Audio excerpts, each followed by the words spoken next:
Kairi, welcome back to my channel, Maybe Between the Pages. My name is Taylor, and today we are joined by a very special guest for this episode of Page Chewing, none other than Djèlí Clark. If you can't tell, I've got the books behind me. I am a huge fan, as is PL, so we are so excited to talk to you today. We already have some people in the chat. Thank you for joining us. Thank you for stopping by, Carl. All right, so before we get started, I just like to always give our guests a chance to do a little bit of a self-introduction. So just let us know who you are and kind of what space you occupy in the book world. Hi, everyone. I'm Djèlí Clark. I write stuff. I mostly write speculative fiction across multiple different genres. My debut novel was A Master of Djinn, which came out in 2021. But I'm probably also known for writing a few novellas, such as The Black God's Drums, The Haunting of Tram Car 015, which is that one set in the same Master of Djinn world, and a novella called Ringshout, as well as several short stories. And I'm glad to be here behind my newly built bookshelf, where I get to showcase a lot of things. I notice behind you have that beautiful subterranean press edition of A Master of Djinn, which I missed it, and I have been eyeing it on secondhand websites. And I have to say, sir, congratulations for what that book is going for now, because my wallet can't do it. I saw, and I was like, whoa, that's a lot. I'm glad I have a few. Yeah. Yeah. Yes, congratulations. Thank you so much for stopping by.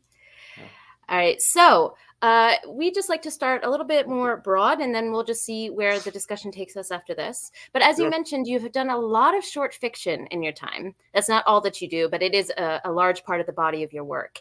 And something that struck me from the first moment that I read the words on the page is you are fantastic at creating a sense of space and time and location in such a short word and page count.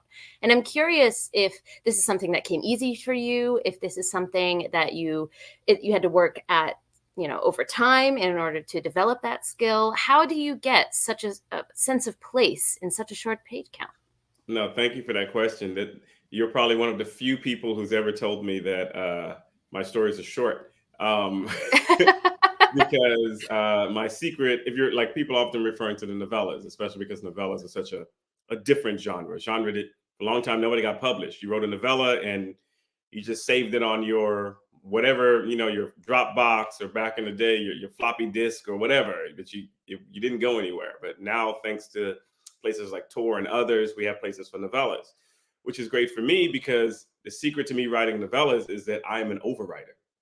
And so a lot of times when I started off with short stories, a story that was intended to be short kind of kept going, and it kept going. And a lot of times my short stories would end in novelette or novella area, especially if they were short fantasy stories, like you said, with world building and place and everything. And so I actually had to teach myself how to write short stories.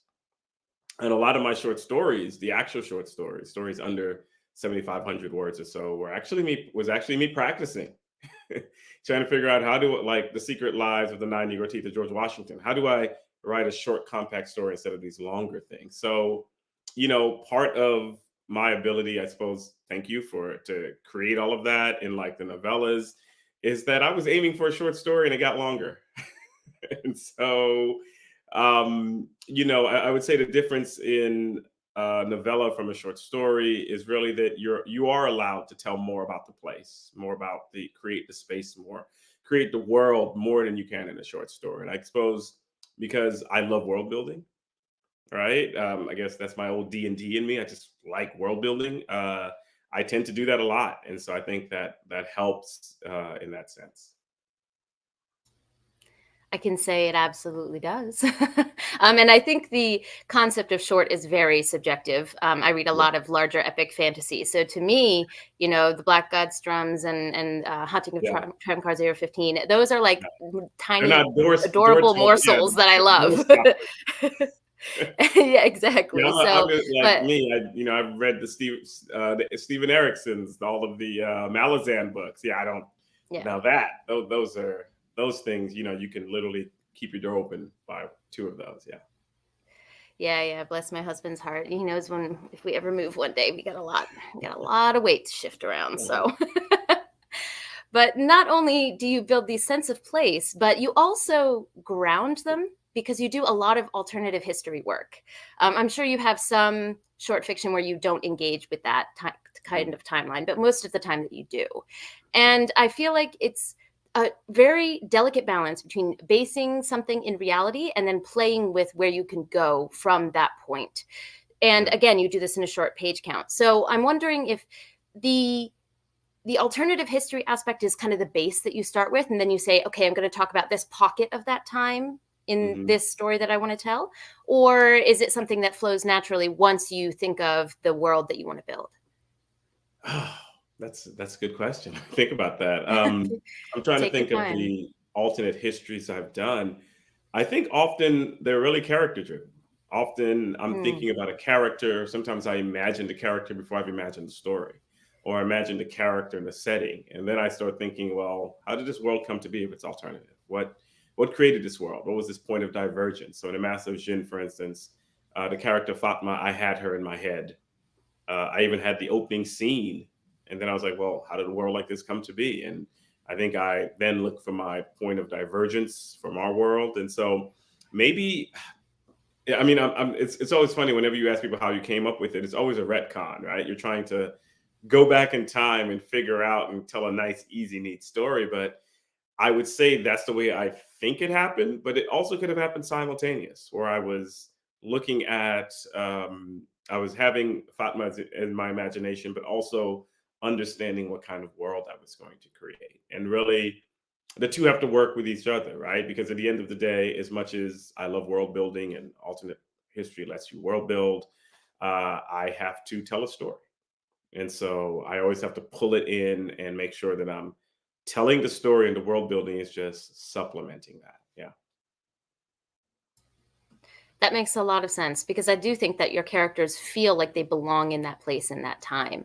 And I think it's also really interesting that you say you find your place of divergence Yeah. or convergence, whichever way you want to look at it. Because one of the things that struck me the most about Black God's Drums was because I'm originally from the States. I feel like it was a really good experience, or what's the word I'm looking for? A really good mental work to think about, okay, if this happened here, what else might occur? What Right. other parts in our social structure might have changed? So I Yeah. think that you do a really good job at pinpointing that moment because it allows people to, that's what I was looking for, mental exercise, to work from that point going forward. Right. Yeah. No, yeah. Hmm. And it's funny for the Black God's Drums, I suppose I was playing with. I mean, the most usual alternate histories are, what if the Nazis won World War II? What if the South? We like when the villains win, and we try to figure it out. And so I was kind of playing with that trope, except I made my point of divergence something, that had absolutely nothing to do directly, with at least directly with the American Civil War, right? I grounded it in Right. the Haitian Revolution, and so I that was kind of a fake out where it's like, okay, the story's about this fractured United States where it's 1880s, the war is still going, but that's not really the point of divergence. It's much further before in the Haitian Revolution. And so, I think in when I set the point of convergence, about pretty much like almost a century, really a century before almost the period in which I'm telling the story, it allowed me to imagine, as you say, what's happening elsewhere in the world. And I couldn't bring all those in. I don't know all of them, right? Like I don't nobody knows everything that's happening in their world any more than we know everything that's happening in ours. But I was able, what I always like, I like works that will throw little things in there. And I like what you said about a mental exercise. It calls on the reader to imagine more, right? And so there's a point, for Yes. instance, in the Black God's Drums where I point out that there are Californians, and it starts with a K. This California starts with a K in their curious Russian dress, right? And that's all I put in there. And I've had people ask me, like, what is going on with California? California is an independent nation. Why there are Russians? What's happening? And I was like, well, you tell me what you think is happening. And, of course, in alternate history, I'm basing it on little snippets of could have been history or little things people can put together. But I've always liked works to do that, right? That make me feel that if I peel back a little bit here, there's a lot here, but I have to go and figure it out myself. Yeah. What I find so fascinating about that answer is it almost rings sci-fi-esque to me, whereas my home base is fantasy, and I do dabble in sci-fi and horror and all these other things. But hearing the way that you're discussing time and the linear, possible, not linear nature of it, and the connectivity of that, it feels so sci-fi-esque to me. So, do you have a big background in sci-fi? I haven't written a lot of sci-fi, but I've read a lot of sci-fi. I watch a ton of sci-fi, and so I always think like I think I can maybe think of one or two stories that I've written that have been published anyway, and I wanted to do a whole space opera sci-fi thing, and so it's really funny you say that because I think my first love literary is probably fantasy too, and it's not even alternate history. It's like what we were talking about before. If you look back here, there's Robert Jordan and all this kind of stuff back here. I have Tiamat the Dragon from Dungeons and Dragons. Those are like my first loves. But at the same time, I've always loved all of the different parts of genre. And so often when I'm writing, I got to say that even though in the back of my head, I may know, okay, this fits this genre more than others.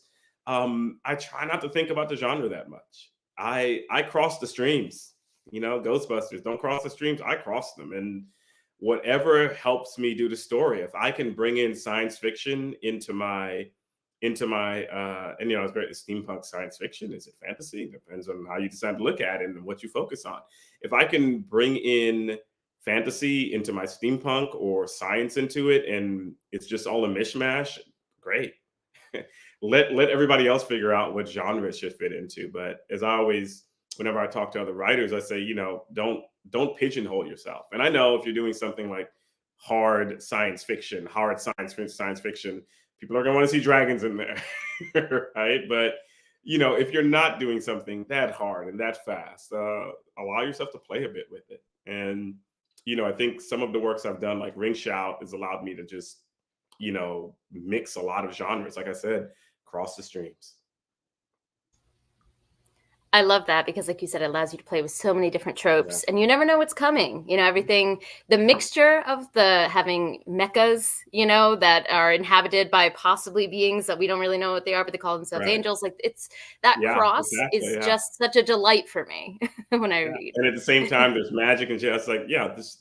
I didn't bring in any space aliens, but you never know, And I did get to play You've around left with it that in a open. short story I wrote called "If the Martians Have Magic," where I took H.G. Wells' War of the Worlds, one of my favorite readings, one of my favorite literary things. I've seen every movie version. Well, not all of them. Some of them are bad, but I like the Tom Cruise version, which no one likes. I liked it. I liked hearing Dakota Fanning scream the entire time. That was great. And so I took that, which is a science fiction story, and I threw in a bunch of magic into it. All right. Mm. I threw in, religious side notions, Haitian Voodoo. So I I like mixing it up. And like I said, I like it when people don't expect those things. Well, here I am. I've crossed the streams and I've merged them now. Let's see if it Here we works. are, right? Yeah. We just had a couple of comments on that topic real quick. Daniel says, the industry and reviewers get fussed about those genre distinctions, but if you asked, say, my mom, what the difference between sci-fi and fantasy is, she'd have no idea what you were talking about. Right. Yeah. I think that's so true. Daniel, that's a perfect point, right? So much of this is marketing. And I understand the industry. They have numbers on the board. They have columns that things have to go into. They need you to fit into something. Like I've written my first middle grade, and the rules about who is middle grade and who is not, and where it starts and where it ends, and hard middle grade, and so it's all over the place. And I get it. I'm not dissing the industry. I get that you have to do those things to run the business. But as a writer, I might frustrate them because I am going to jump around a bit, because I do think, like Daniel said, I don't know that everyone thinks of it that way, especially in our era. I say where the geeks won, and now everybody's into like what is it? Every streaming service mostly has, thanks to Marvel movies and everything. It's not just the genre of everybody who grew up on it. It's the genre of everybody who's been reintroduced to it or introduced to it recently. And for a lot of them, they're not sitting there trying to, count the difference between Heinlein and Tolkien. They're just into it all, right? It's just geek Yeah. stuff, and they like it, right? And they're Yep. not sitting there going through, which hard place in genre it belongs to. So yeah. Yeah. I'm not bitter at all, having to go through high school dealing with the stigma. Now it's fine. Not at all. No, it is wonderful that it has the Yeah. audience that it does. I It know truly it's like but we still are like, it's hard for us. They make a book adaptation of a movie, and we just sit is. there, oh, Just okay, and side it's eye it hard a little for us, bit. but everybody's into it now. We won, so You know what? I like that view of it. I'm going to yeah, take that on board going forward. yeah. John also says the Black God's drums felt like a great sci-fi fantasy or steampunk story, so came off in See, those I like genres for that. her. I like that. Let it be, however you want it to fall. Yeah. Yeah. Thank you, Birdie, for being here. And also, Sarah says, The Angel of Khan el Khalili is my favorite. Oh And yeah. I agree with her. I adore that story. It is Thank you. so short, but it packs such a punch. You explore the idea of morality, forgiveness, the existential nature of humanness in just such a I get to do a small little space. industrial So, age labor unions and the bosses, and yeah, I know that was and it was funny. Thank you for that. That was actually, I often sometimes forget it because that was actually, it was reprinted before Master of Djinn came out on Tor.com, which introduced it to a lot of people. But it was actually first published in a small anthology called Clockwork Cairo, and that was my actual first attempt to return to the world of a Dead Djinn in Cairo after that short story had been published. I said, oh, let's see what else I can do in this world. And that was just like an experiment before I even knew I was going to do anything else past the Dead Djinn in Cairo. I think I wrote it like the summer Dead Djinn in Cairo came out. I was asked, and I said, oh. And they didn't even know I would publish a Dead Djinn in Cairo. And I was like, oh, I have a story that's coming out. So let me see. And so I'd almost forgotten because it didn't get a lot of press until after it was, republished at Tor.com before Master of Djinn came out. But it was one of my favorites as well because it's a little different. It's a little darker. It doesn't star the main characters, and I like being able to go to another part of the world with completely different characters to just again flesh out the world and think about what else is happening here. you said reprint, and I almost got excited because I want a cute little version of it like these, but I was like, oh no, online, yeah. But that actually kind of brings me to one of the main things that I notice in your stories, and something that's just close to my heart and that I enjoy immensely, is you really seem to emphasize the idea of not only mythology, because you talk about history, but you also talk about mythological folklore backgrounds. And what sticks out to me the most is old wives' tales and kind of these kinds of remedies that we don't really give much credence to. So bone dust, amulets, iron, in Haunting of Tram Car 015, you really Yeah. give these things a spotlight. And because you've built this world that is rooted in ours and yet not, it allows you to kind of give those things more credence than they're normally given. And it's just something I noticed as a pattern. And I'm wondering if it comes out naturally or if you specifically want to draw attention to those kinds of things. Maybe here's the answer. Everybody, maybe it's a bit of both. The easy answer. No, but thank you for pointing it out. That's funny that you say that because in part, I always like those aspects of culture and folklore. I love the stories that, oh, the creature can't go over water, or if you want to stop it, throw out a bunch of pennies and it'll have to stop and count them. I love creatures that have to do that. And what's amazing is how universal that is, that you can find really disparate cultures where there's a similar ideology that to stop the thing, put down some vines, or there's some little rule that it can't break, or iron is this great, like that's often a thing, right? That iron or certain type of steel or some kind of copper or some kind of metal that interferes. And I've just always loved those quirky little aspects of, like you said, it's even beyond religion, but it's part of the larger folklore and general understanding. And my own background grew up partly in the American South, where I got to hear a lot of folk tales. My parents are from the Caribbean, Trinidad, and so I grew up I grew up partly in the Caribbean as well. So I got to hear my things like you can't sleep that way because that's the way the dead sleep. So turn around. And certain things about, no, you can't eat mangoes at night. If you pick mangoes at night from the tree will be angry at, and it's just all these little things, like you came back in the house and something might have followed you to come back in.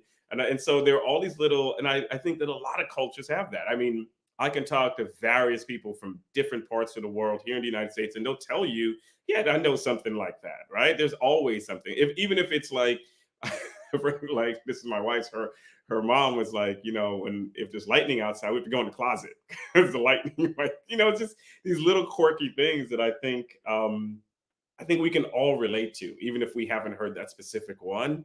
I think it's universally human, and I like it. And so when you ask me, am I consciously thinking when I put them in there? Maybe so, but I think I like them so much. I just love throwing them in. Yeah.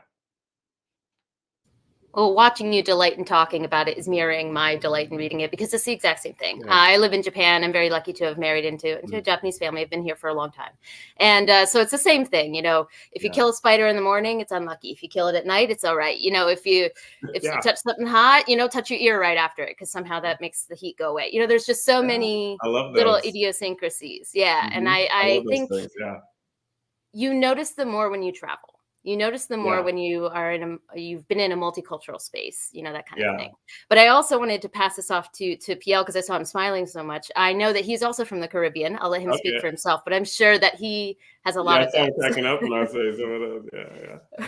Yeah, and it's just so funny when you're talking about that, Fenderson, thinking about my mother's from Barbados, so the steel donkey, putting curses on people, and then the heart man, it's like, okay, so he's dressed all in black and he can carve out the hearts of people. If you're bad behaved, then watch out, right? Like those things, and it becomes part of you, right? And I always wonder myself, like, the little things that I'm particularly superstitious about, is that from because of my roots, right? Is that why? So, but yeah, I was really feeling that part when you were talking about it, and that definitely comes out of your work. Ringshout is one of my favorite books of all time. I love that book, and what I love about all the characterizations, and I saw it as well in Master of Djinn, that these characters have their own little idiosyncrasies and little superstitions and the little things that, that the traditions that they hold on to so much, like Fatma in Master of Djinn, like she hears her mother's, always in voice, always saying, because her mother has a saying for everything, right? And those people in your life that they're just like that, right? So that struck me, that really struck me. But one thing I didn't want to mention as well was about Ringshout, and I want to ask you was, in some ways, one thing that Ringshout, why it resonated with me was because I love the cosmic horror element, right? And I also love the fact that you took, essentially a hate group, an oppressive hate group, and turned them into the big baddie. Right. So I'm just wondering what was the choice, what was the decision making that went behind turning the KKK into the big baddie in Ringshout? No, that's a great question. And here's where I have to put on my historian hat and tell you, like, so part of that came out of, people have to bear with me because I have to tell the story.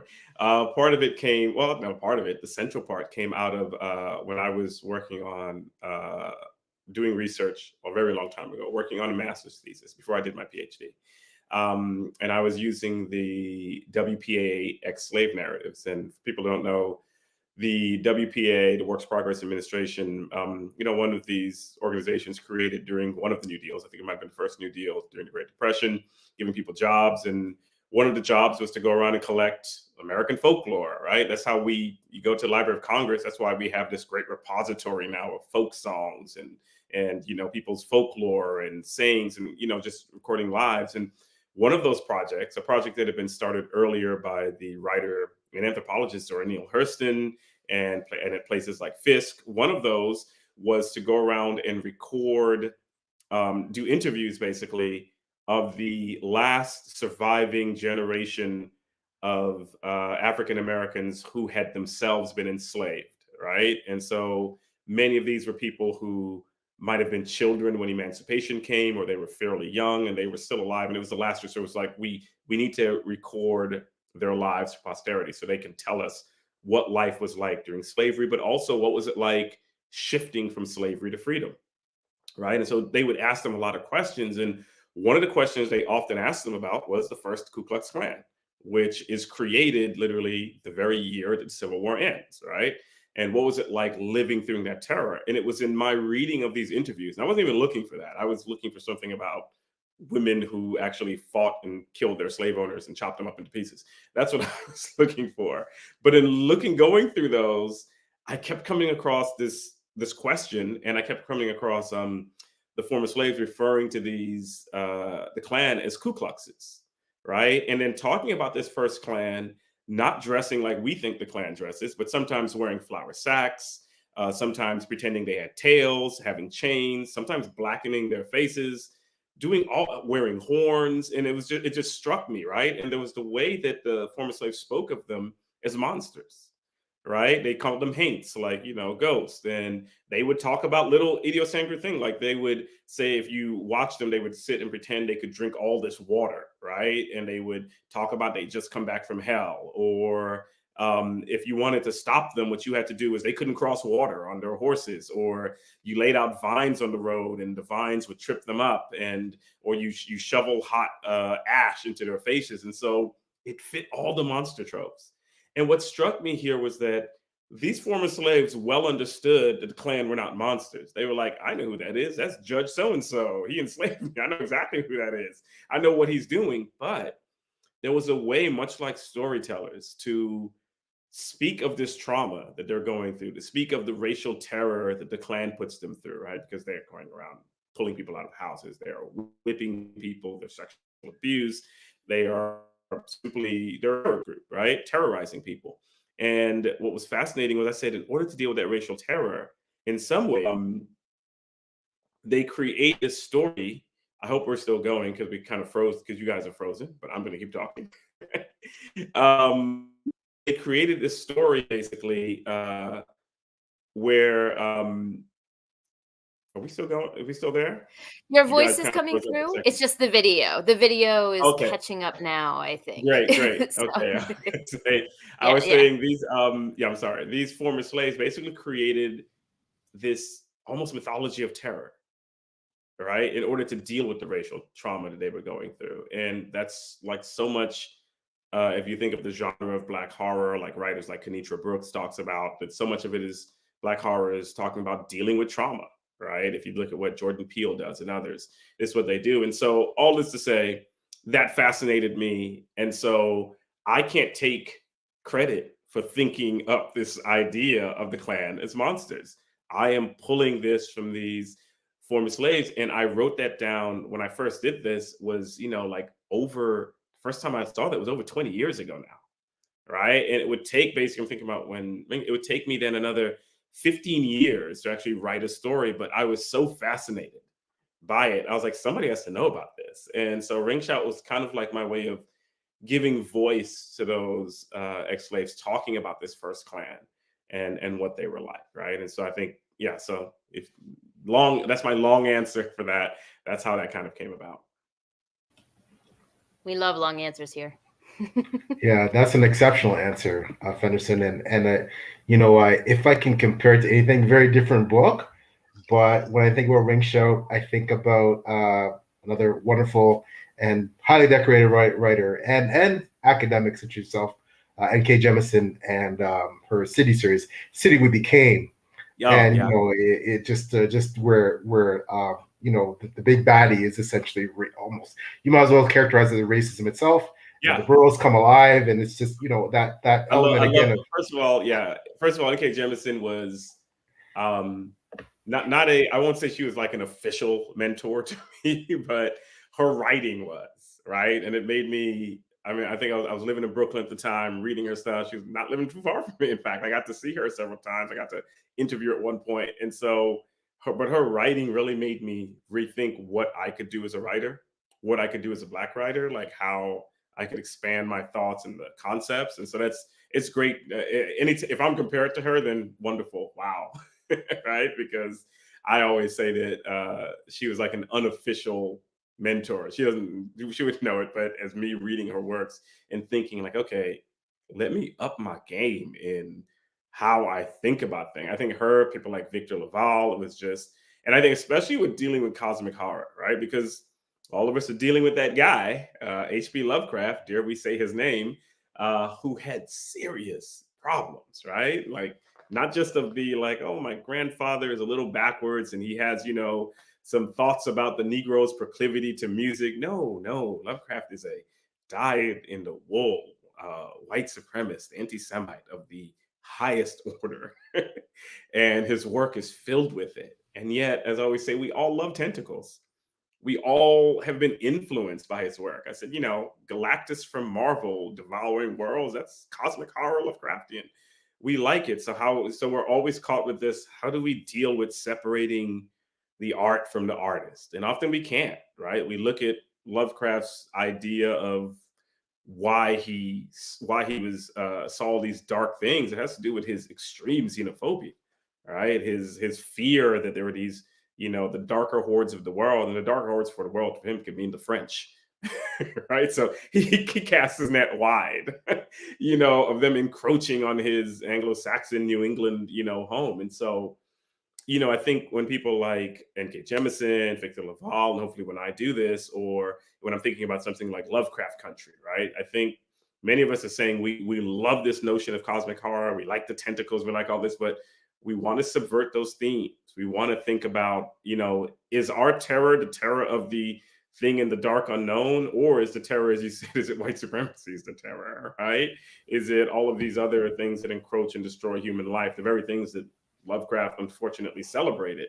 Is that the real terror? And I think that was one thing I was trying to get across with Ringshout. And I actually, if anybody caught it, I actually check him at the end there. Yeah, I did catch that. I did catch Providence. that. That's actually on his bus. I think. Yeah.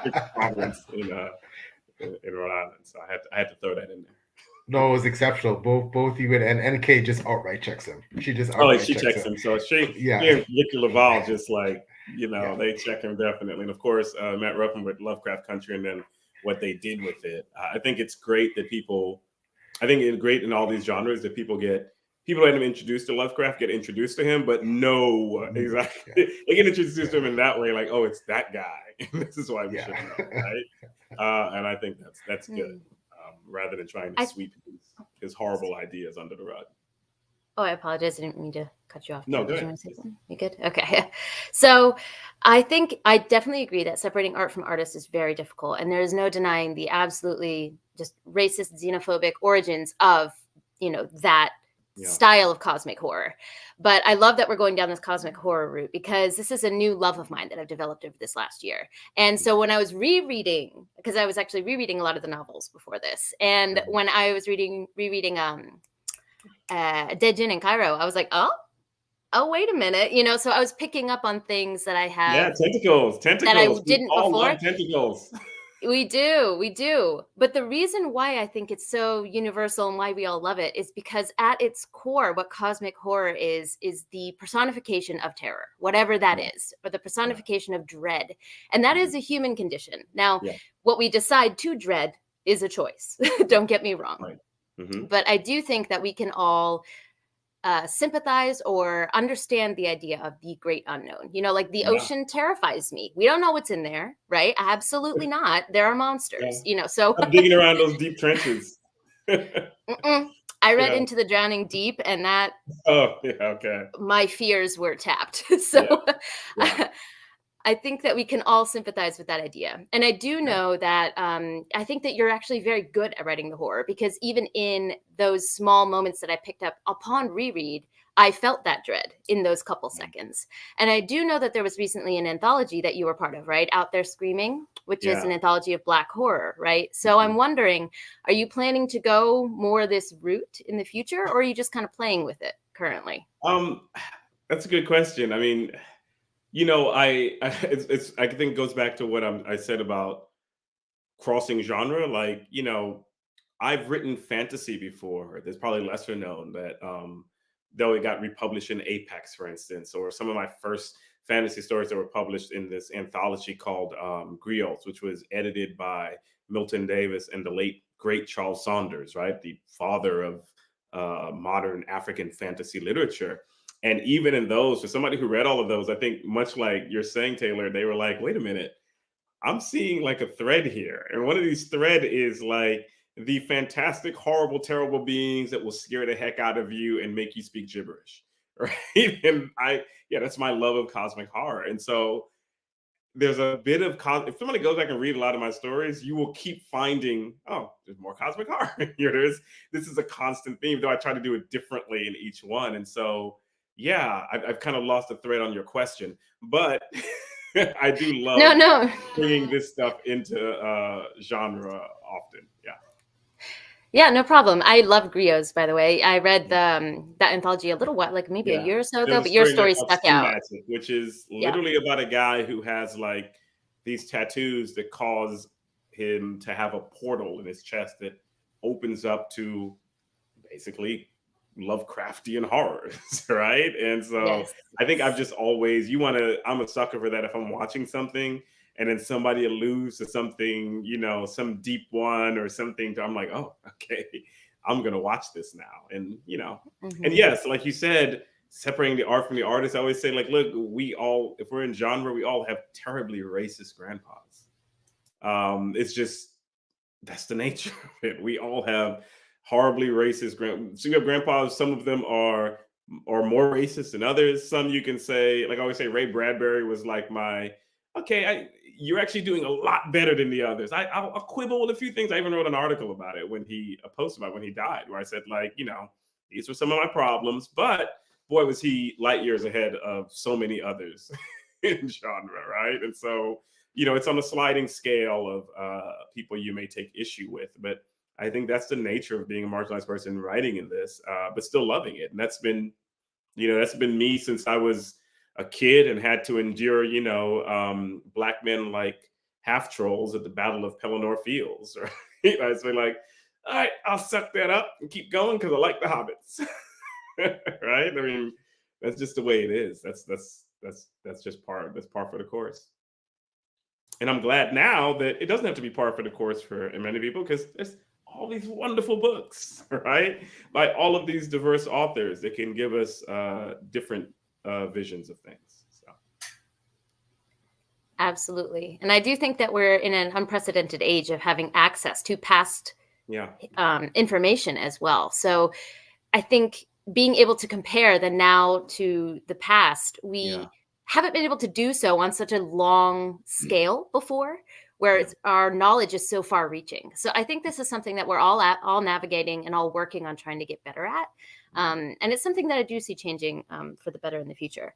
But I did want to pass, I think, PL, you had a question before when I took over from Cosmic Horror. Did I scoop that from you? I was just so excited because I love it. No, go ahead. I have a question, but that can wait. Look, to me is great cosmic horror, so I love it. Go ahead, PL. Yeah. No. My thing was, in thinking about the two books that I've read from you, Fenderson, one thing that stands out, to be honest, is amongst all the other things that stand out. Man, your characters have style, man. They have flair. They have pizzazz. Like Fat Man, the suits, and the bowler, and like all of your characters, Nana Jean and Sadie and Ringshout, and they just all have this really lively. They're just full of life, right? And they have they're unique. They're unique, and they have this, like I said, this pizzazz, this liveliness, right? That just jumps off the page. Is that something purposeful? Is that something that just do you think, are these characters, composites? Like, are they based on people? I know for me, I base a lot of the characters I'm writing on people that they're like a conglomerate of people that I know. I take different characteristics. And is that purposeful? Is that just the way they just organically develop that way? But for me, one thing I love with your characters, man, they have style, man. They have style. They have style. That's the it factor. For the style. I always say, like, I love dressing Fatma, but I have to be her wardrobe consultant because I couldn't pull it off.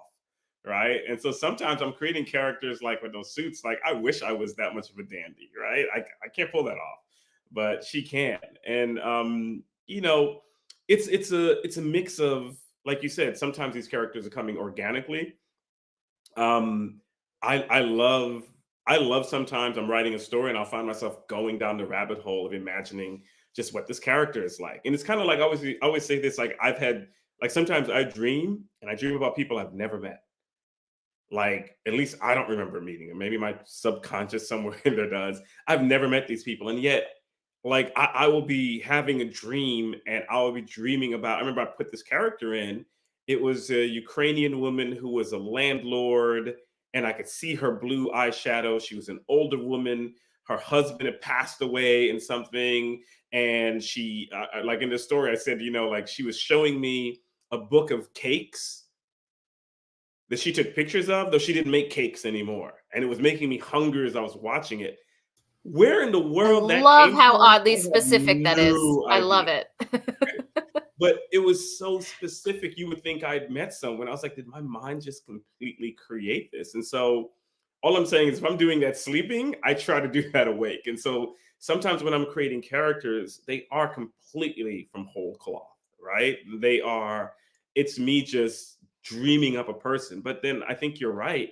I think they also come from some composites. Like there are some characters I know are composites of people I know, of a character I may like from another book I read or from a movie. And so it can be a mix of that, right? And who knows, maybe the Ukrainian woman who was my landlord who's showing me the book of cakes comes from something I've seen, comes from as well, but a composite that way. And so it's a bit of both, and I try to have fun with them.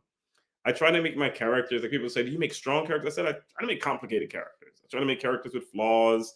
I try to make characters who I try to imagine, okay, if this happened to them, how are they more likely to react, right? I want them to react in a way that seems to fit their personality and that I'm creating. Like if I have them do something and it's simply I'll be like, I can't go on writing. I have to erase that. I said, no, that doesn't make sense. That's not how Fatma would respond to this situation. That's not how Maurice would respond, right? Like there's a point in Ringshout where, Maurice gets the threat and then she shows up, right? And that's Maurice. She's going to be like, I'm going to pull up. That's it, right? She's not going to be like, oh, I heard this thing. No, that's not Maurice's character. Maurice is going to show up with the sword at the establishment, bold as brass, right? And so I try to have fun with these characters. I try to show them, having flaws. My characters are not perfect, right? They're not, they're not, I'm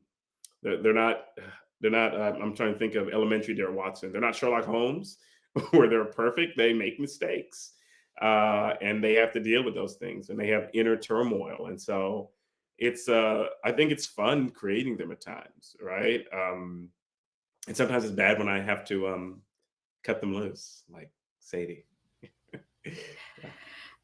I love that you just brought up Holmes and Watson, because something that really sticks out to me also in your books as a pattern that I adore is the humor. And the humor is almost always based on witty banter between a pair.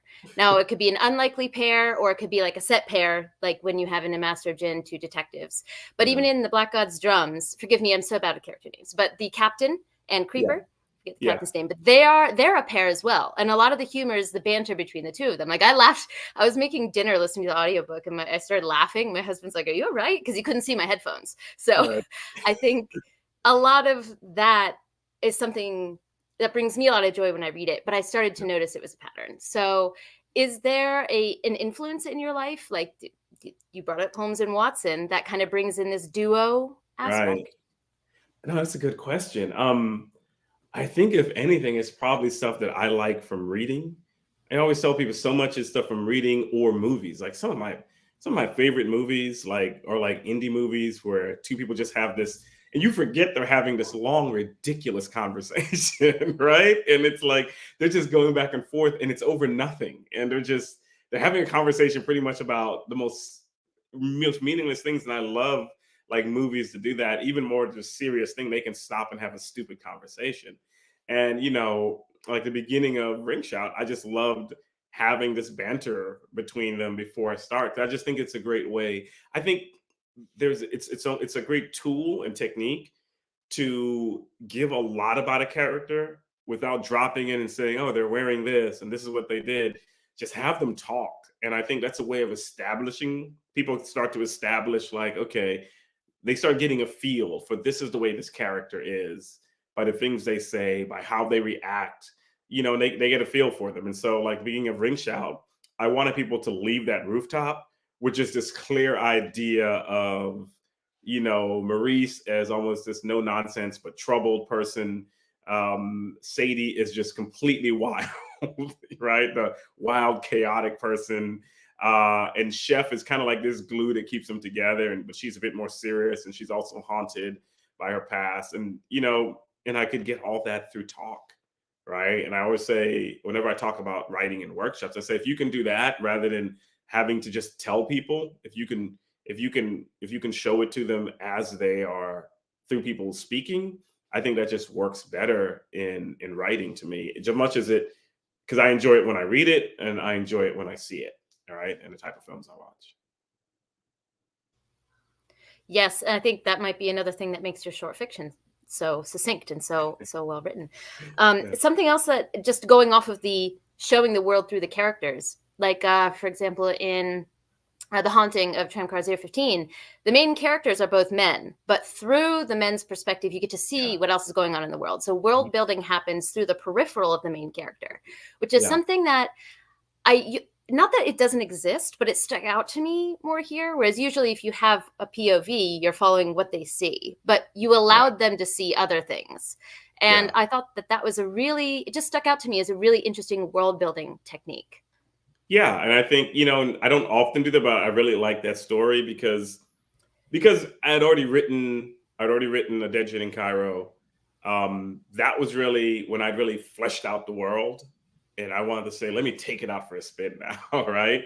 And I had Fatma make a cameo in there, but you know, because it had been her world, and City, like people didn't some people put it together, but they didn't put it together. They saw Master of Djinn, they were like, oh, that was City the whole time. I get it from the first story. And so I wanted to find a way to bring them in there, especially City, but to have that through these other characters, show that there are other people in the ministry, but in the background there is this world building in the suffragette. They're having their own suffragette movement, right? And so it's really funny that story has these two male characters, but it has this whole feminist perspective going on in the background, right? And so that was purposeful. I wanted to focus on those two, but I wanted to give people this sense of, I think that's great when there are other things moving. I love stories where, sure, I'm focused on these main characters, but it might be something big going on in the background. And what I always like about that, so I know if there's something big going on in the background, eventually this is going to somehow coincide with the story, right? And so, and if it doesn't, I often get annoyed. I was like, don't give me that big stuff happening in the background and it doesn't converge with the story. And so, you know, by the end of The Haunting of Tram Car 015, I have it, you know, coincide, right? And so, but I made sure I wanted to keep it there in the back. And you're right, it just worked out where I was like, oh, this is perfect. Now I also get to, you know, I also get to world build through it, right? At the same time while I'm telling the story that's happening. Yeah. Yeah, that was amazing. That was a fun story to write, by the way. An absolutely ridiculous and silly story. I was pleasantly surprised it did so well. I was surprised they even printed it. I said, I'm about to send you guys a really silly story and send in that same world. Listen, do you see how many tabs are in this thing? It is an inordinate amount. But it was fun, right? Because again, when I first did a Dead Djinn in Cairo, I hadn't really thought out, it was in my head. And that story did so well, which was a surprise. I was nervous about it. First big story up on tour.com, thetour.com. And so I said, okay, it was the next year. I was visiting Spain. I was actually in Granada of all places, and they eat dinner in Spain like at 10. And my wife was like, I'm about to get hangry, you know, hungry and angry because it's so late. We go eat. And so she's like, I'm gonna take a nap. And I sat down and I fleshed out the world. Right. So I didn't get hangry as well. I sat there and I fleshed out the entire world of a Master of Djinn that world that it would exist. The Master of Djinn hadn't even been thought up yet. But when I fleshed it out, then I said, oh man, I gotta write a story in here. And so I was actually in London a month later doing research, and every night I came home, I wrote a bit of that story. And so, you know, it was just such a strange story, but it was almost experimental. But I was surprised in a good way that people took to it so well. Part of the fan club here, professed fan club of that book. I adore it. Yeah. Well, absolutely. Listen, I have to ask. I'm going to embarrass you now here for a bit, so I apologize for this in advance. Man, you are highly decorated, man. You won a lot of won a lot of hardware, brother. You won a lot. So kudos to you, man. Thank you. Congratulations. Well deserved. Congrats to everybody. I just saw a bunch of awards were announced. And I didn't know they were coming. I was like, oh, so congratulations to everybody who won those awards. I've been staying on social media, so that's the only way I know. So congrats to all those folks who won awards. Yes, definitely. Congratulations. But yeah, about you. I mean, how has all that success, especially accolades, how has that affected you? How's it made you feel? Has there been pressure? Have you felt like, oh my gosh, like now that I've done this, then I have to follow up with, you win a Hugo or Nebula or Locust, like British Fantasy Awards, like this is big stuff, man. So how's that affected you in your writing and how you feel about yourself? It's weird. Let me tell you something. Like I've been into writing sci-fi for a long time. I almost stopped at one point, but I knew nothing about the industry. I was like, and there was a while where I always say that as a Black sci-fi writer, like I joined a space online called blacksci-fi.com a long time ago. That's not even the name of it. I'm giving the wrong name, but I joined a long time ago and I met all these other Black creatives. And then I started trying to understand the larger industry, and it felt like we were in one world and they were in a parallel universe. Right. And so coming in, like I had to almost teach myself what the industry was because I didn't go get an MFA. I wasn't in that world. And so I remember the first time I was like, what is SIFWA? I had no idea. Right. And so all this to say, I also knew nothing about the awards. Right. And so like I would say it's some of the awards I'd be nominated, like when some of my stories were first nominated before they won, I didn't even know at times what the award was. I kind of heard of them, but I didn't like people. My wife would ask, so who gives out the award? I said, I'm not sure. Let me go check. Right. And so it's weird because because I wasn't in the world and watching people. Now I know it. And I've gone and studied the history of it. And yeah, I can tell you who won awards way back in 1960 something. And so, but because I wasn't in that world and watching the awards and part of that world. So I would like winning the award was humbling. It was surprising. I wasn't certain how to feel to even just get nominated. And I was like, they nominated my stuff? Okay. And then when I won it, I was like, wow. But it's humbling, but I'm thankful. Right.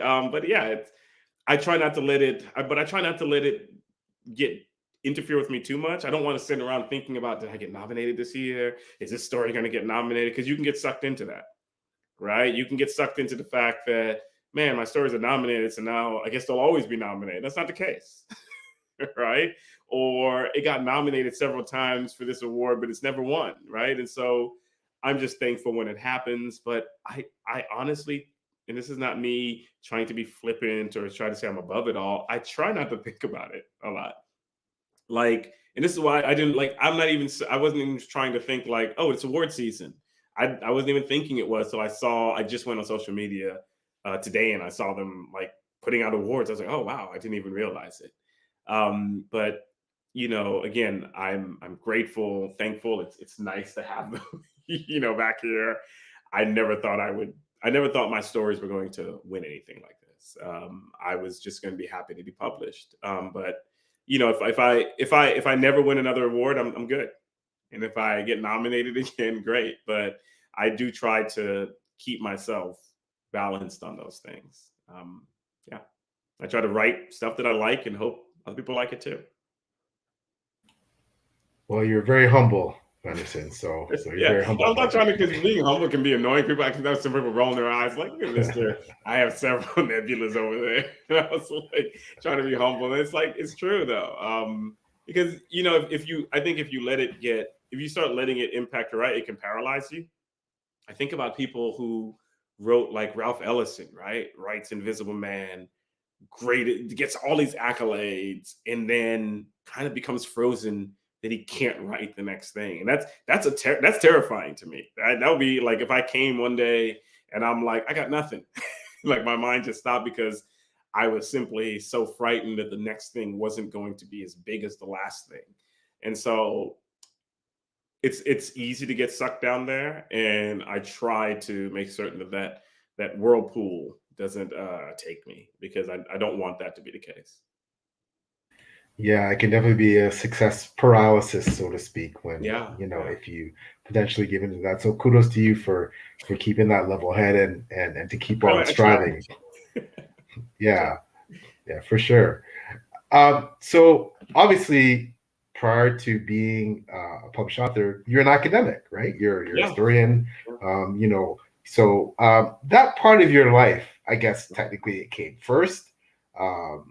Prior to becoming in some ways, or I guess now it's kind of melded together in a lot of ways, Yeah, because no a lot of your work is brilliant. Alternate history, right?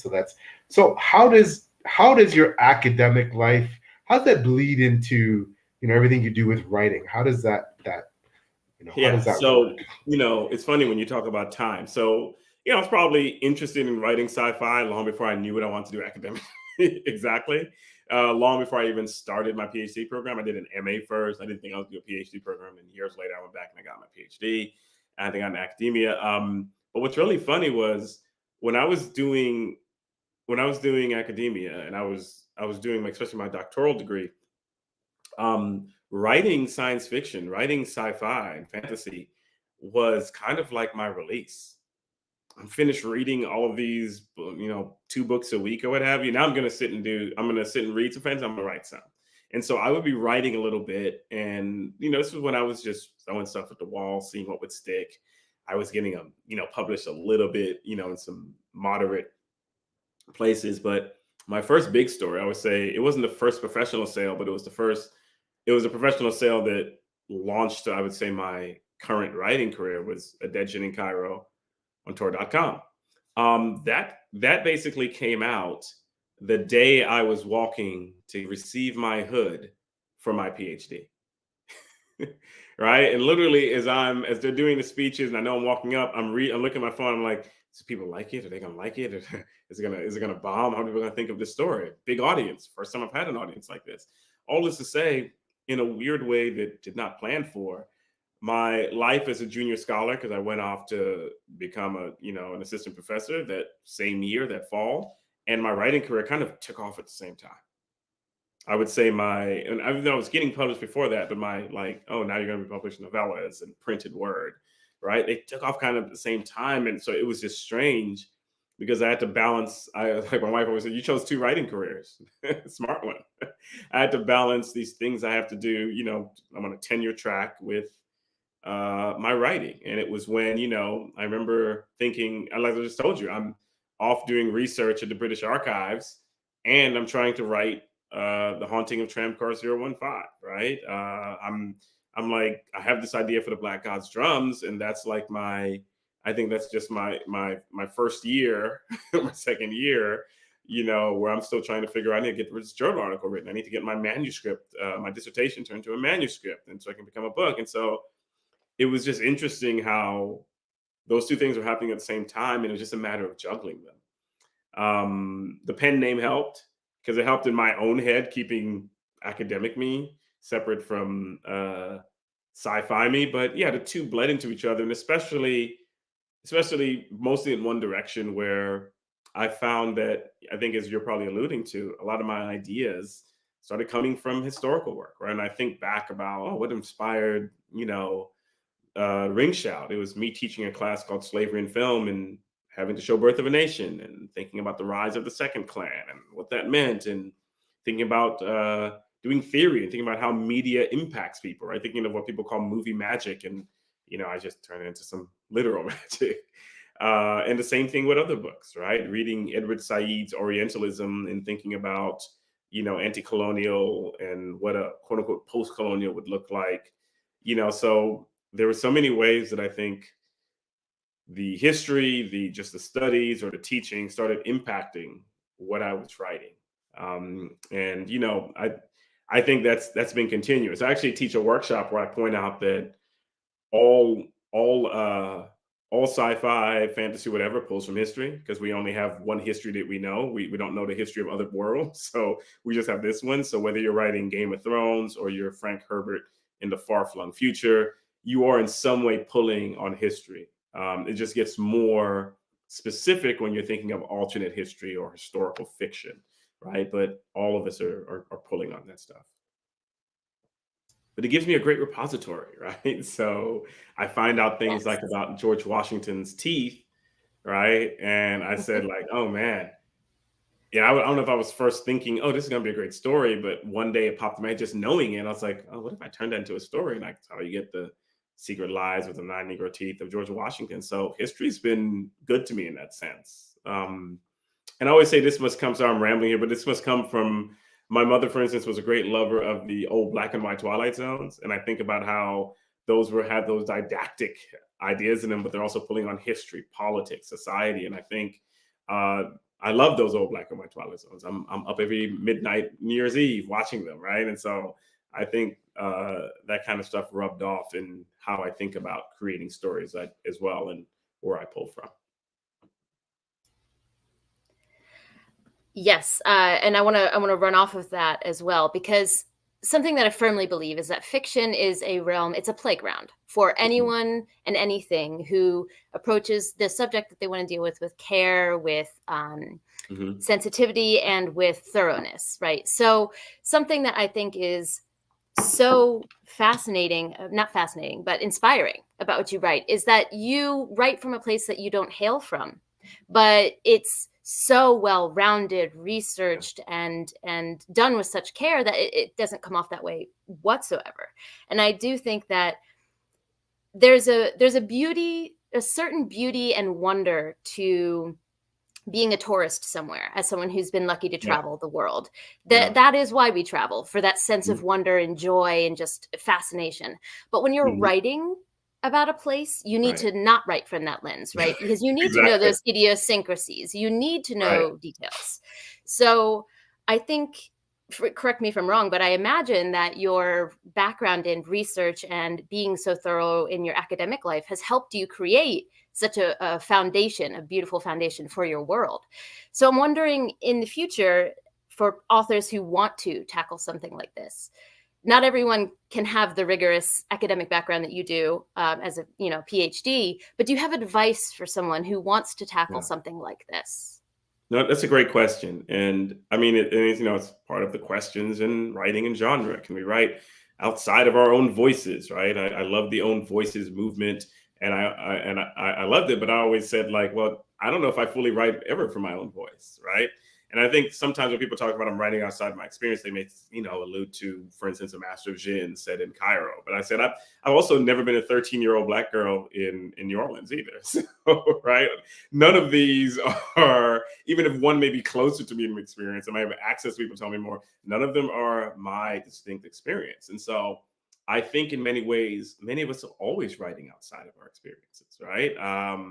And I'm not one who's ever told anyone that they should not, because I think it's up to everybody to write more diverse characters and write more diverse places. I certainly think publishing should at least look at people from those backgrounds when they're doing so, and not skip over them to go to what the popular person is doing it, certainly. But we are always writing outside of our voices at times. So some of us do, but some of us write outside. And, for me, the advice I always give people is research.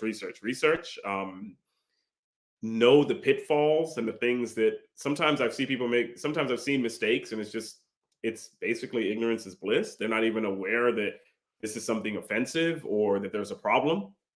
And so that means that your research has to be well-rounded. Think before you write, right? Think before you put something down. Think about whether you need to say that, whether you need to show that, like I always, you have to think about whether this is going to be useful to your story. There are certain things, for instance, I can think of 1,000 topics that I could have gotten into in some of my works, like let's say a Master of Djinn, and I was just like, that's none of my business. I'm not getting into that. I have nothing to say on that. I'm going to stay over here, right? And so I try to keep that in mind, and then I try to think of wherever I am in the world. I try to think of people as human beings and not as archetypes that you can pull a box out of. And maybe that comes from dealing with being a marginalized person and seeing enough people write archetypes, right? Of myself. We can talk about archetypes from the Caribbean. My goodness, It's like so ridiculous.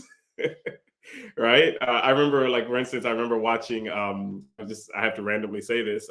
Remember Predator 2 with Danny Glover? And I remember people were scared of, what was it? A Jamaican voodoo gang. And I was like, that doesn't even make sense. It's like, how those two things don't, like, what are you talking about? I said, the two words you put there, Jamaican, don't even make sense. Or like, I think about that Harry Potter movie. Remember with the shrunken Jamaican? That doesn't make any sense. That, like, shrunken heads have nothing to do with Jamaica. So why you know? And it shows you how there are these weird stereotypes that aren't even based on. You can't even find. It's just based on wild mythologies where people have decided to associate notions of shrunken head with Voodoo, which it has nothing to do with. And then they've also associated Jamaica with Voodoo when Jamaica does not have to do that. Maybe we say some obia or something, but it doesn't. And they just mixed it up in a mass confusion of nonsense. And so what I try to do when I write is avoid that nonsense. Know that it's nonsense and don't do it. Right? And, you know, I also try to subvert. If there are tropes that I know a great way is putting those tropes right in there and then knocking them down. So I love playing around with the tropes that way. And so those are my advice to people. Oh, and of course, get you a sensitivity reader. Please get you a sensitivity reader. I had a sensitivity reader for a Master of Djinn, and it was wonderful. Because no matter how hard I tried, no matter how much research I did, no matter, as you said, Taylor, of not trying to look like the tourists, there were still places that a sensitivity reader could say, I see a little tourism here. It's a little problematic, right? You might want to rethink this. I get what you're saying, and you might want to rethink this. And, you know, some people balk at a sensitivity reader. I think I took about 90% of what the sensitivity reader said. And the things that I didn't take, I had clear explanations. And I even told the sensitivity reader, this is why I'm not doing this, even though I understand what you're saying. And one or two of those were risky. But as always, this is my last thing, my last advice. You should write whatever you're going to write. However, when it gets hot for you on social media, it gets hot for you on there, don't cry. You made the choice, right? Be able to live with what you wrote. And there are things I always said, like, if that comes back to bite me, I'm gonna be able to stand up for it. And if I find in the end I'm wrong, I'll admit I'm wrong, right? And so I always tell people, you know, it's just a matter of having that kind of empathy, taking that time, and being able to stand by what you wrote, and then being able, if it's wrong, to backtrack and say, you know what, I was wrong. And, you know, I know that for some reason, I think it's just the way it is. We get really upset and uptight about getting those things wrong. We get more uptight about this than if somebody said, you know, your book sucked because the pacing was off. I didn't understand the plot. People will take all that, but if you tell them you know, I found this part was offensive, they like fly off the rails, right? And so I always say this is one part of writing. It's just one of the things we do. And I think if you want to make more diverse stories, and you're going to have to know this. It's just going to have to do your homework. Yeah. It takes courage.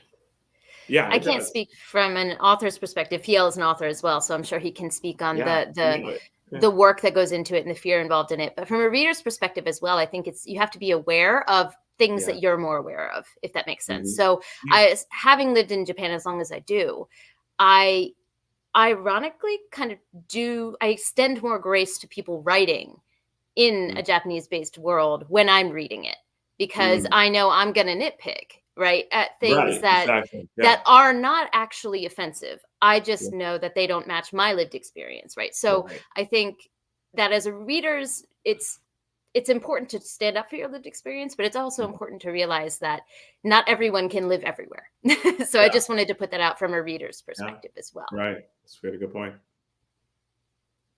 Well, that's an excellent point. And yeah, it takes courage to write, right? And understanding that, as you inferred, Fenderson, like, yep, you wrote it, you take ownership for it, but realizing as well that once your book is out in the wild, everyone's unique interpretations and everyone's unique sensitivities, and that becomes the book for them, right? The book is no longer just what Fenderson wrote; it's what PL's reading and interpreting out of Fenderson's work, right?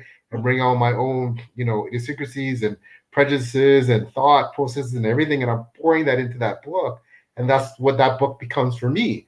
But for Taylor, that book could be something totally different. Yeah.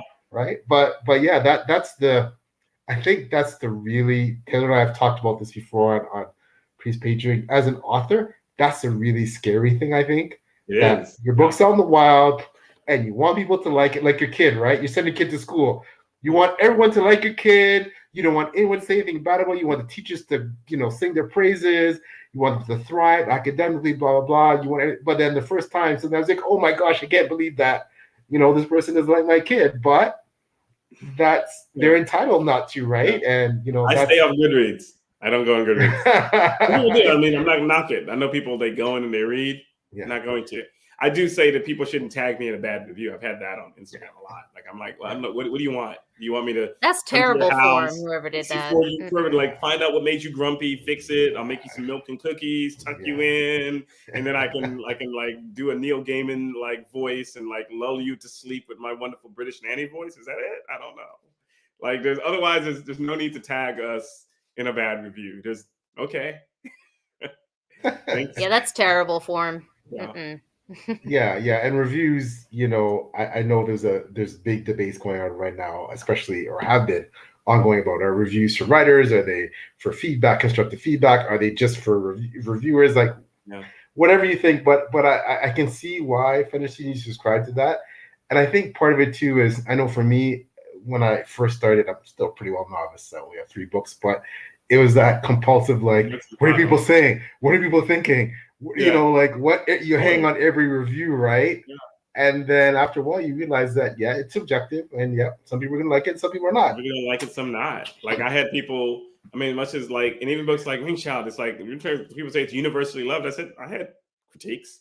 I had people who told me that they just didn't want to see any more stories with Black people suffering. So they didn't want to read it, right? And even if I had people killing, they didn't want to see any more horror. They got tired of seeing horror with it. And I said, okay. I didn't write a long thing to them or anything. I was just like, okay, I can't, that's your choice. Yeah. And that's where the write what you want to write comes in, right? Ultimately, because that's, it's your story. Nobody can stop you from writing. You're going to write what you want. Nobody's going to stop that. And I would tell people, I mean, I know people who disagree with me, people from marginalized communities who believe that, people outside of that should not write. I said, I personally don't subscribe to that, but I understand why they do, right? I get and I empathize. And if there are people who are like, because of that, I'm not going to write in this community, that's fine. There are certain things that I don't touch. And there are certain times when I think about, do I want to write this? But I know like, it's going to be a big learning curve for me to go there. And I don't know that. Am I willing to put in the time to do that? And if I'm not, then I back away, right? And I say, that's not for me to write. Let somebody else write it, right? Let somebody from one of those communities or what have you write it. Even if I thought that was interesting, because I thought something, that piqued my interest, I don't want to jump in there. Now I got to write it, right? Let somebody else do it. Allow them to do it, right? Give them the space to. But yeah, that's how I tend to approach it. Yeah, that's really wise advice. And of course, I always think, and being a marginalized person myself and a marginalized writer and a marginalized reader, I think so much of it comes down to, okay, when you come from certain backgrounds, there's that trust factor, right? Yeah. There's that trust factor in terms of, is this person, and it may be the most well-intentioned effort in the world, right? It's like you feel this, trusting someone else to write, quote unquote, our story. Yeah. Right. When I first read, Matt Ruff's Lovecraft Country, I went into it like this. Yeah. I was like, okay, impress me. And I finished. I was like, I was impressed. I was actually impressed when I first read Neil Gaiman's Anansi Boys. I was like, impressed me. Okay, I can roll with this. Okay, I like this. And so, it is about that. But, one thing you haven't said, and we know this is true, and any marginalized writer would tell you this, or anybody from a background that's just not as well represented, the hardest critics you will have is when you do an own voices about your background and your community. That's when you're really sweating. Because somebody from your auntie to somebody who've never met is going to point out, yeah, you didn't do that right. Yeah. And there's nothing worse than your own communities coming after you. Woo, that is, most writers on martial background, they sweat more about that than anything else. They sweat about when they start writing.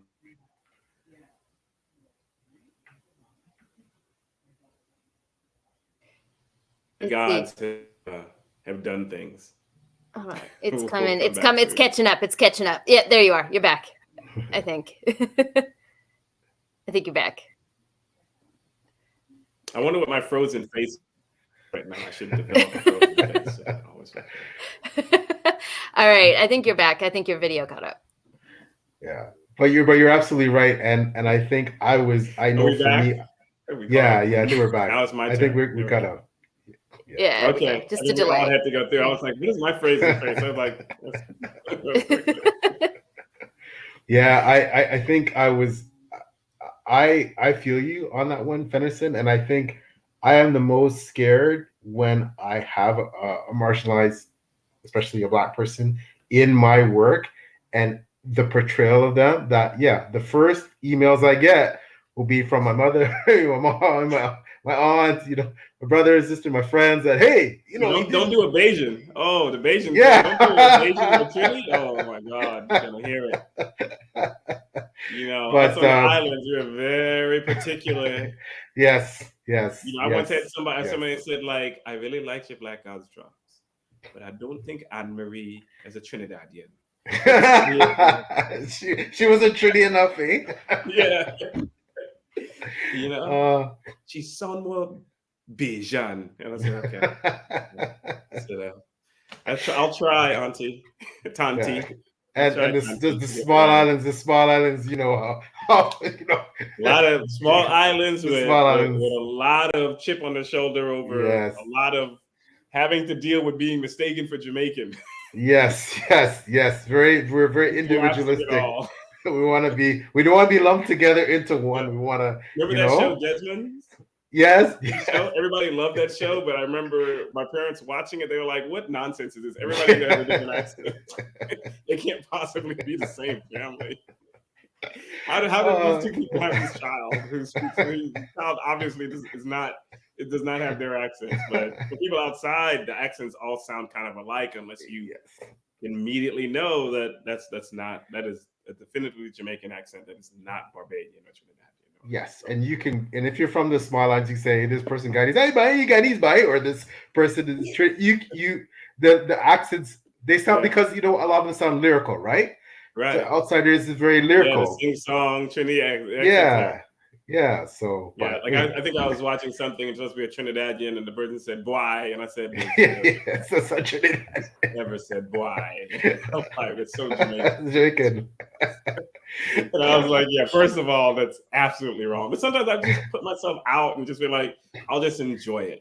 Like I think I always think about a movie like remember Denzel Washington and the Mighty Quinn. Yes.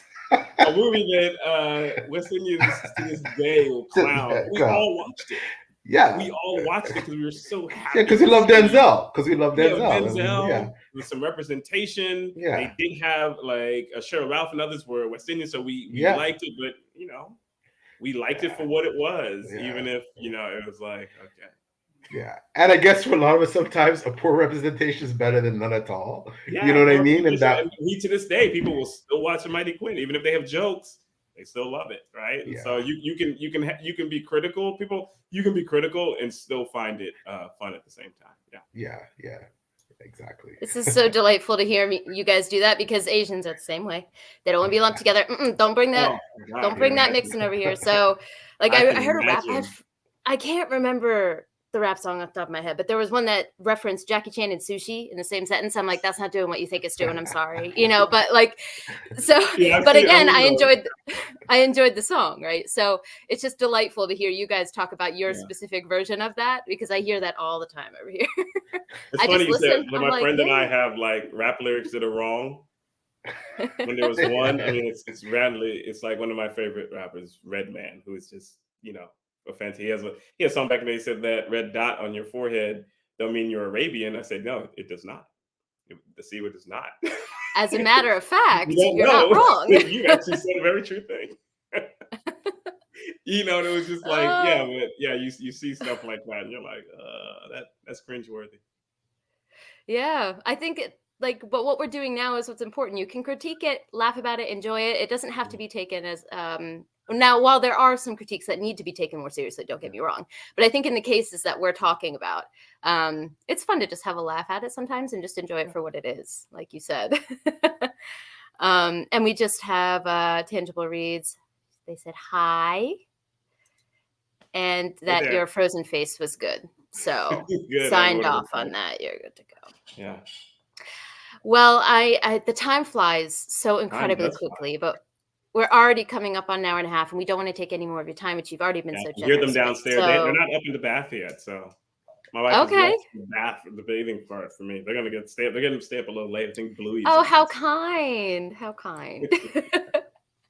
But before we let you go and take care of, your family and your kids and everything, real life, I want to give a chance for my wonderful co-host PL, as well as you, to give us a sign off. Tell us what you have coming up soon, where people can find you, look for your work, because I imagine a lot of people who watch this will want to check out a lot more of your stuff.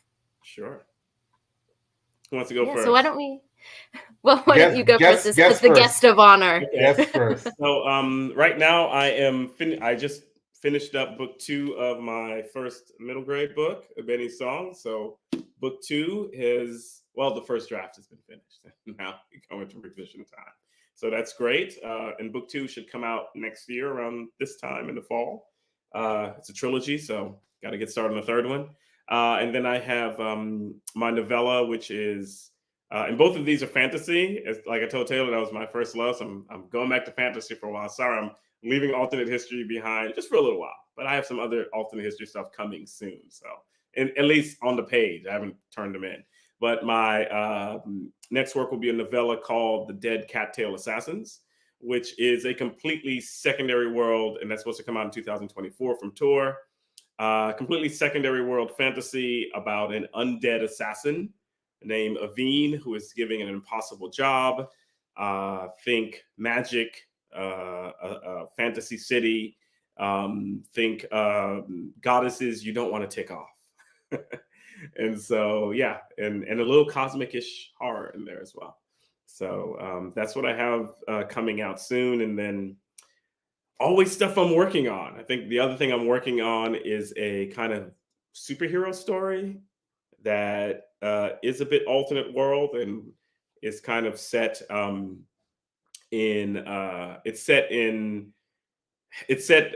during the period in which Ethiopia is invaded by fascist Italy, and I have a type of American superhero who goes over there to fight. So get to punch fascists and Nazis. Hey, gotta love it. So that's the other story. That one I'm working on, but nobody's bought that yet, but it's what I have fun working on now. Wonderful. And for anyone who's watching the replay of this, I will have Djèlí's what's the word I'm looking for, website linked down below, as well as links to your books. Yeah. And if I'll let PL sign off next, maybe, if you're ready. Oh yeah. PL story. Yeah, my current series, the Drowned Kingdom Saga, we're kind of book 4 right now, Alliance Pride, which should be out in the spring of 2024. I'm honored that Taylor is actually one of the people who has agreed to provide some cover fodder for the book, and she has the arc and she's reading it along with some other wonderful people. And first 3 books are out: A Drowned Kingdom, The Last of the Atlanteans, and Lord and King. And obviously, if you know anything about what I write about a very flawed and bigoted character who undergoes some things as he tries to lead the last survivors of his rather privileged race to a new continent. And he encounters some people who may or may not change the way he thinks about things. So yeah, that's what I write about. www.plstore.com, where you find me for the books.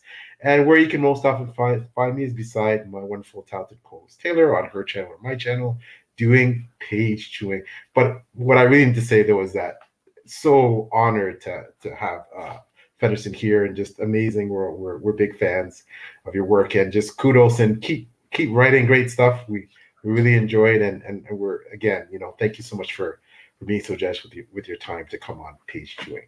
Thank you. No, thank you guys for having me. This has been great. Good way to spend a Saturday evening.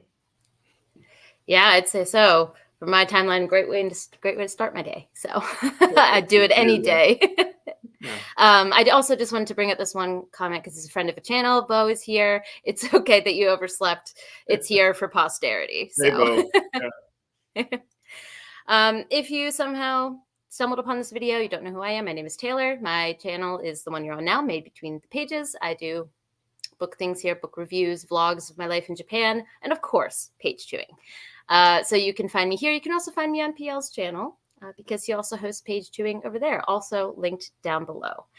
Thank you so much to everyone who joined us in the comments, anyone watching afterwards. If you're watching the replay, leave a comment down below. What have you read from the wonderful works that we have behind us? Let us know your thoughts on them. But again, just one final time, thank you so much for joining us, and we're just delighted to have you here. Thank you, guys. Thanks everyone for all right, watching. guys. Yeah, all right, guys. We'll see you on the next episode of Page Chewing. Bye-bye. Bye-bye.